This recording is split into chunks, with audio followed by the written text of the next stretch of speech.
Everyone, एक बार फिर से वही डिफ़िकल्ट टॉपिक, वही सबसे महत्वपूर्ण जो पार्ट हम मानते आए हैं, कॉम्प्रहेंशन सेगमेंट का क्लोज टेस्ट डिस्कस कर रहे हैं। जैसा कि मैं पहले बता चुका हूं आप सभी को कि लगभग 15 से 20 क्लोज टेस्ट हम डिस्कस करेंगे। 3 we have already discussed and this is number 4। ये जो क्लोज टेस्ट मैंने यहाँ पे लिया है वो सीपीओ प्रीलिम्स एग्जामिनेशन 2016 में पूछा जा चुका है, तो कितना आसानी से इसे सोल्व कर सकते हैं वो हम जानेंगे। जो छोटी छोटी बातें मैं यहाँ पे बताता हूँ, जो स्मॉल थिंग्स मैं यहाँ डिस्कस करता हूँ, उनको आप नोट करिए। यही आपकी शॉर्ट ट्रिक्स बनेगी, अल्टीमेटली यही आपको हेल्प करेगी एग्जामिनेशन में क्लोज टेस्ट सोल्व करने में। Then let us start now. Shoppers at Marina Center in Singapore heard dash coming from the field nearby. Shoppers means shopping करने वाले जो खरीदार हैं। तो जो शॉपर्स हैं जो खरीदारी करने के लिए मरीना सेंटर गए हुए थे सिंगापुर में, heard dash coming from the field near by. तो इन 4 ऑप्शंस में से कौन सा ऑप्शन है जो मोस्ट अप्रोप्रिएट वन है? उन्होंने क्या सुना? तो देखिए यहाँ तो हम अंदाज़ा नहीं लगा सकते क्या सुना। हो सकता है साउंड सुनी हो सकता है क्राइज सुनी हो। सोबिंग सुबकने को बोलते हैं, सुबकना जब बच्चा रोता है सुबकता है उसको हम बोलते हैं सोबिंग।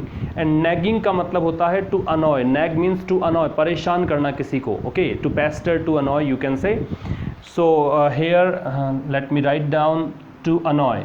ये एक न्यू वर्ड आपको मिल जाएगा, टू अनॉय, परेशान करना। Okay, sobbing सुबकना।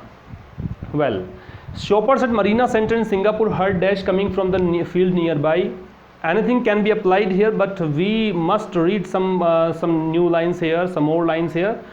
Here we can see a fright, the fright in her scream. जो भी बच्ची चिल्ला रही थी, जो भी छोटी बच्ची थी, जो भी था, तो वहाँ पे फ्राइट का मतलब क्या होता है? डर को बोलते हैं, भय को बोलते हैं। स्क्रीम का मतलब चिल्लाना होता है। तो बच्ची जो स्क्रीम कर रही है, जो डर में है, इसका मतलब अब देखिए सबसे उपयुक्त ऑप्शन हमारा कौन सा होना चाहिए? जो व्यक्ति खुद डर में है वो किसी को परेशान तो नहीं करेगी, तो ये हमारा ऑप्शन नहीं हो सकता। सॉबिंग सुबकना हो सकता है, क्राइज हो सकता है। तो देखिए लेकिन स्क्रीम बता रखा है। स्क्रीम लाउडली मीन्स बहुत ज़ोरों से चीख आ रही थी, इसका मतलब आप यहाँ पे क्राइज ऑप्शन में जाएंगे, क्योंकि सॉबिंग अगर है तो वो बहुत डिस्टेंट लेवल पे सुनाई नहीं दे सकता। सो क्राइज साउंड्स की जगह भी हमने इसको क्राइज को तवज्जो इसलिए दी है, ज़्यादा इंपॉर्टेंस इसलिए दी है क्योंकि साउंड्स तो किसी की भी हो सकती है, लेकिन यहाँ बच्ची का रोना है, चिल्लाना है, डर में है बच्ची, इस कारण से cries. Okay, let's move on to next one. So जो खरीदार मरीना सेंटर में थे सिंगापुर में, उन्होंने क्या सुना? उन्होंने कुछ बच्ची की चीखें सुनी जो कि पास ही के फील्ड से आ रही थी। अ गर्ल स्क्रीम्ड लाउडली, एक बच्ची जोरों से चिल्ला रही थी, चीख रही थी। स्क्रीम का मतलब चीखना। And very dash. अब यहाँ पे here we need an adverb, which adverb should be applied. So scream के साथ में उपयुक्त जो कॉलोक्वियल वर्ड है वो क्या हो सकता है? देखिए क्रूली नहीं आ सकता। क्रूली के लिए आपको पहले से स्ट्रेंथ चाहिए, फिर निर्दयता आ सकती है। पहले से आप पावरफुल हो, फिर आप अगर निर्दयता दिखाते हो तो क्रूली लगा सकते हैं, इसलिए क्रूली यहाँ पे सही ऑप्शन नहीं हो सकता है। Shrilly, sharply and boldly.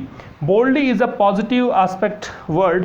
Boldly एक पॉजिटिव वर्ड है। बोल्डली में भी आपको इनर कॉन्फिडेंस होता है, तब आप बोल्ड हो सकते हैं, लेकिन यहाँ तो बच्ची खुद डर में है, तो ये बोल्डली भी हम काट देते हैं। श्रीली एंड शार्पली। श्रीली का मतलब होता है तेजी से चीखना, ठीक है। शार्पली भी तीक्ष्णता होती है, लेकिन आप अगर डर में है, नेगेटिव एस्पेक्ट में अगर यूज कर रहे हैं वर्ड को, तो आप श्रीली की ओर जाइए। श्रीली आ जाएगा यहाँ पे, तेजी से चिल्ला रही थी। तो गर्ल स्क्रीम्ड लाउडली, एक लड़की वहाँ चीख रही थी तेजी से। एंड वेरी श्रीली, बहुत तीखी आवाज़ उसकी सुनाई दे रही थी। The fright in her scream, जो भी उसका डर था उसकी चीख में। Turn डारियल्स blood. डारियल्स यहाँ किसी पर्सन का नेम है, आप देख पा रहे हैं, डी कैपिटल में है, मीन्स प्रॉपर नाउन है, तो किसी पर्सन का नेम अज्यूम करना पड़ेगा। तो यहाँ पे the fright in her scream, उसकी जो चीख में डर था, टर्न डारियल्स ब्लड, क्या आना चाहिए यहाँ पे? तो देखिए इसके लिए एक उपयुक्त कहावत है, और यहाँ पर अगर हम कोल्ड लगा देंगे तो turn blood cold means we have to say means डर जाना, to get frightened. Okay, so to get frightened means to turn blood cold. तो यहाँ पे ऑप्शन हमारा क्या हो जाएगा? कोल्ड। यहाँ क्लोटेड का मतलब होता है थक्का जम जाना, खून का थक्का जम जाना, ब्लड का थिक हो जाना, उसको बोलते हैं हम क्लोट। तो क्लोट यहाँ पे ऑप्शन नहीं आ सकता। पेल का मतलब पीला कलर हो जाने को बोलते हैं, तो पेल नहीं आ सकता। Red, automatically red blue blood का जो कलर है वो रेड होता ही है। सो इसलिए कोल्ड। यहाँ पे इडियमेटिक एक्सप्रेशन का हमने सहारा लिया है, the fright in the scream turn arterials blood cold, कि उसकी जो चीखें थी, उसके जो चीख में डर था, उसने डारियल के ब्लड को कोल्ड किया, मीन्स वो अधिक डर गया था। He got frightened for a dash second. अब देखिए यहाँ पे अगर आप ग्रामेटिकली फॉलो करेंगे तो भी आप तीन ऑप्शंस को बहुत इजीली काट सकते हैं, क्योंकि इंस्टेंट यहाँ पे ऑप्शन नहीं आ सकता आपका। इंस्टेंट हम इसलिए नहीं लगा सकते हैं क्योंकि इंस्टेंट के लिए आपको आर्टिकल क्या चाहिए था, एन आर्टिकल चाहिए। यहाँ पे हमने किस आर्टिकल का प्रयोग किया है, ए का प्रयोग किया है, इसलिए यहाँ पे इंस्टेंट नहीं आ सकता। Many and few, whenever we use many and few, it means we need a plural noun after them, because these two determiners tell us about plural nouns, but here we have only a. अगर a लगाते हैं तो a few लगाते हैं तो भी आपको seconds चाहिए था। अगर आप many लगाते हैं तो a many हो नहीं सकता, इसलिए ये दोनों ऑप्शंस भी कट जाएंगे। और split हम यूज़ करेंगे यहाँ पे, split a split second का मतलब थोड़ी देर के लिए।